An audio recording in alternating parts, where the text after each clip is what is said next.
Bismillahirrahmanirrahim. Assalamualaikum warahmatullahi wabarakatuh. Kami dari kelompok 7 dalam pelajaran pengantar bisnis. Di antaranya ada saya sendiri Fadli, terus ada Dimas, ada Akbar, Rangga, dan juga Chandra. Oke teman-teman, kali ini kami akan mempresentasikan mengenai memproduksi barang dan jasa. Sebelumnya kita harus mengetahui apa itu arti produksi.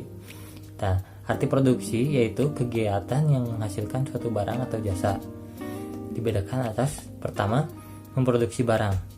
Produksi barang yaitu memproduksi produk-produk yang berwujud dalam artian terdapat fisiknya gitu ya. Terus yang kedua ada operasi jasa, di mana operasi jasa ini adalah memproduksi jasa-jasa atau layanan baik nyata maupun tidak nyata. Oke teman-teman, selain itu ada kegunaan dalam produksi juga, menciptakan nilai melalui produksi atau jenis utilitas, yaitu kemampuan produk memuaskan keinginan atau kebutuhan manusia. Yang pertama adalah utilitas waktu. Dalam utilitas waktu ini produk-produk yang tersedia sewaktu pelanggan menginginkannya gitu ya. Jadi gimana pelanggan menginginkan produk tersebut gitu, baik dalam situasi apapun. Terus yang kedua ada utilitas bentuk, dengan mengubah bahan baku dan keterampilan manusia menjadi barang jadi atau jasa. Yang ketiga adalah utilitas tempat. Terus yang keempat utilitas kepemilikan. Selain itu ada proses operasi. Operasi ini yaitu serangkaian metode dan teknologi yang digunakan dalam produksi barang dan jasa.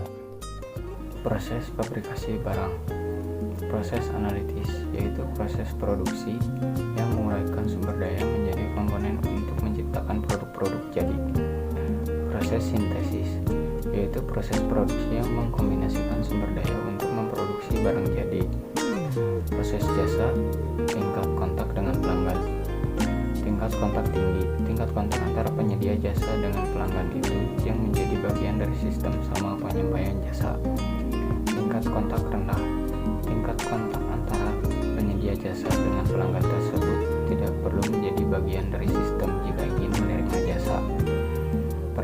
Perbedaan operasi jasa dan fabrikasi.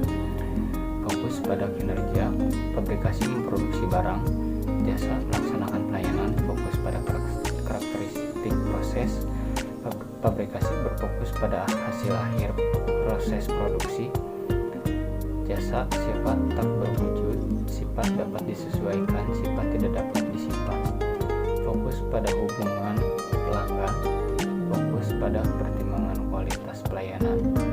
Kedua fokus ini khususnya berlaku pada operasi jasa. Persaingan. Produk substitusi atau substitut produk yang berbeda dari produk bersaing tetapi dapat mengisi kebutuhan yang sama. Persaingan merek, brand competition. Pemasaran persaingan yang memicu persepsi konsumen terhadap produk-produk yang serupa. Persaingan internasional, international competition. Pemasaran persaingan atas produk-produk domestik terhadap luar negeri. Manajer pemasaran dan rencana pemasaran. Manajer pemasaran, manajer yang bertanggung jawab dalam perencanaan dan pelaksanaan seluruh kegiatan bauran pemasaran yang menghasilkan perpindahan barang atau jasa ke konsumen. Rencana pemasaran, strategi yang rinci dan terfokus untuk mengarahkan bauran pemasaran agar dapat memenuhi kebutuhan dan keinginan konsumen. Produk, diferensiasi produk dan distribusi produk. Barang, jasa, atau gagasan dipasarkan untuk memenuhi kebutuhan dan kegiatan konsumen. Diferensiasi produk, penciptaan produk atau citra produk yang cukup berbeda dibandingkan produk-produk yang telah beredar dengan maksud untuk menarik konsumen. Distribusi, bagian dari bauran pemasaran yang mempertimbangkan cara menyampaikan produk-produk dari produsen ke konsumen. Pemasaran bersasaran dan segmentasi pasar sasaran atau targeting, kelompok orang-orang yang memiliki keinginan dan kebutuhan yang serupa. Segmentasi pasar atau segmenting, proses pembagian pasar ke dalam kategori jenis pelanggan. Pembelian, perolehan seluruh material dan jasa yang diperlukan suatu perusahaan untuk memproduksi produk-produknya. Kemudian yang selanjutnya adalah seleksi pemasokan. Proses menemukan dan menentukan pemasokan mana yang dipilih untuk membeli. Kriterianya adalah yang pertama, menyelidiki pemasokan yang mungkin. Kemudian yang kedua, mengevaluasi dan mengisolasi calon terbaik. Kemudian yang ketiga, merundingkan persyaratan layanan dengan pilihan akhir. Dan yang terakhir, yang keempat adalah memelihara hubungan pembeli dan penjual yang positif. Kemudian yang selanjutnya adalah alat pengendalian operasi. Yang pertama, pelatihan kerja. Yang kedua, Lean Production System. Yang ketiga, material recruitment planning. Dan yang terakhir, yang keempat adalah pengendalian mutu. Kemudian yang selanjutnya adalah pelatihan kerja.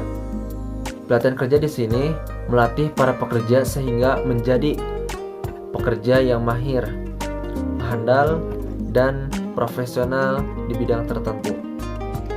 Baiklah, presentasi selanjutnya adalah Lean Production System.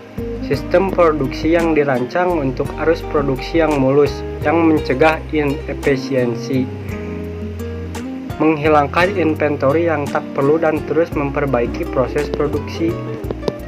Dan selanjutnya adalah Material Requirements Planning. Metode pengendalian produksi yang menggunakan Bill of Material untuk menjamin bahwa jumlah bahan yang tepat telah dikirim ke tempat yang tepat. Bill of Material adalah alat pengendalian produksi yang merincikan bahan-bahan kandungan yang penting dari suatu produk atau bahan-bahan mentah dan komponen lainnya. Dan selanjutnya adalah pengendalian mutu. Pengendalian mutu adalah sebagai manajemen proses produksi yang dirancang untuk memanufaktur barang atau menyediakan jasa yang sesuai dengan standar kualitas tertentu. Itu adalah pengendalian mutu. Dan sekian presentasi dari kelompok saya. Maaf bila ada salah-salah kata atau kata yang kurang jelas.